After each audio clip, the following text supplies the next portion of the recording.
কিন্তু আমার সত্যিই মনে হয় এবার অহলার উচিত তার হারিয়ে যাওয়া সন্তানকে খুঁজে বার করা।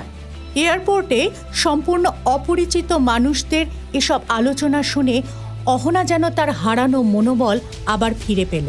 সাহসিকতার সঙ্গে অবশেষে অহনা সিদ্ধান্ত নিল সে তার অতীতের সম্মুখীন হবে, ভয়কে জয় করবেই। ইতিমধ্যেই তার ফোন বেজে ওঠে। অহনা দেখে তার বাবা কল করছে। হ্যালো। শোন, সৌম্য তোকে নিতে আসছে এয়ারপোর্টে। মানে কি বললে তুমি? কে নিতে আসছে? আরে বাবা, সৌম্য ওর সঙ্গে এয়ারপোর্ট থেকে সোজা বাড়ি চলে আসবি। একটা কথা তোকে বলা।